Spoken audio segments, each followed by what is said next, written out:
Hello बच्चों, let's see this question and the question says the power transmission line feed input in a power at 2300 volt to a step down transformer. Okay, step down transformer है, दो तरीके के होते हैं, एक step up एक step down. Okay बेटा, step up क्या होता है?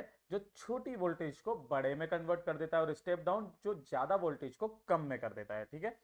With its primary winding having 400 turns, the output power is delivered to it 230 volt by the transformer. If the current in the primary of the transformer is 5 ampere and its efficiency 90%, the output current will be कितनी हो जाएगी बेटा? Mains 2019 का सवाल है. देखिए, इसके अंदर जो हमारे पास में सबसे पहले की कॉन्सेप्ट पर चलते हैं.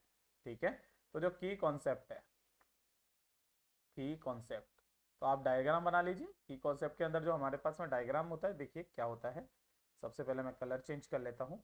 ये कुछ इस तरीके से ट्रांसफॉर्मर होता है. ठीक है. इसके ऊपर जो है बेटा दो क्रोड्स लगी हुई रहती है, ये यहाँ पर. ठीक है. ये होती है हमारे पास में प्राइमरी. तो यहाँ पर जो हम लोग ये एसी देते हैं, है ना, ये एसी वाली, इसके अंदर जो होती है हमारे पास में दैट इज वीपी. यहाँ पर नंबर ऑफ टर्न्स को हम लोग एमपी कह देते हैं क्योंकि ये प्राइमरी है.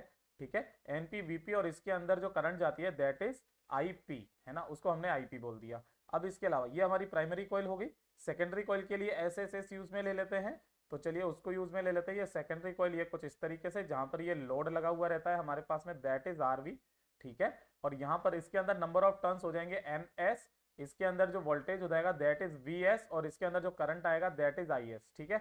ये सारी की सारी चीजें हो जाती है. ये हमारे पास में फर्स्ट कॉइल है, और ये वाली हमारे पास में सेकेंड कॉइल है. ठीक है. अब इसी के अंदर तो हमें बताना है. देखिए क्या क्या चीज दी गई है आपको, वो भी चीजों को हम लोग नोट कर लेते हैं यहाँ पे. सबसे पहले आपको दी गई है वीपी. ठीक है. वीपी इज इक्वल टू कितनी दी गई है? 2300 वोल्ट के इक्वल दी गई है. इसके अलावा एनपी आपको दिया गया है प्राइमरी में. नंबर ऑफ टर्न्स वो कितने हैं? 4000, है ना. इसके अलावा वीएस आपको दिया गया है दैट इज 230 वोल्ट, है ना. और हमें बात पता है P इज इक्वल टू क्या होता है? वी आई होता है ना. तो P S is equal to कितना हो जाएगा? V S I S. ठीक है. और उसी प्रकार अगर मैं इसको लिखूंगा P जो प्राइमरी में हो जाएगी power, that is equal to V P I P. ठीक है. सब कुछ तो हमारे पास में आ चुका है. सिंपली हमें क्या करना है, अब हमारे फॉर्मूले के अंदर वैल्यूज को पुट कर देना है. इफिशियंसी का फॉर्मूला क्या होता है? Efficiency that is equal to, ये क्या होता है? पी एस डिवाइडेड बाई कितना हो जाता है? पी इन, या फिर हम लोग बोले तो पी मल्टीप्लाइड बाई कितना हो जाता है हमारे पास में? 100. यानी कि output power divided by input power into 100. ये इफिशियंसी के अंदर आ जाएगा हमारे पास में, परसेंटेज इफिशियंसी दैट इज. तो सबकी वैल्यूज को पुट कर देते हैं. तो एन इज इक्वल टू, ये कितना हो जाएगा? 230 मल्टीप्लाइड बाई वीएस की वैल्यू कितनी है हमारे पास में? दैट इज 230 इंटू आईएस हमें पता नहीं है, जो निकालना है हमें, डिवाइडेड बाई, अब ये पीपी की वैल्यू कीजिए वीपी. वीपी कितना है हमारे पास में? 2300, और मल्टीप्लाइड बाई आईपी कितना है? आईपी आपको 5 एम्पियर दिया गया है. ओके. और मल्टीप्लाइड बाई 100. ठीक है. अब सबकी वैल्यूज भी आपके सामने है. चलिए हमने एन की वैल्यू नहीं रखी है, एन दैट इज 90%, है ना.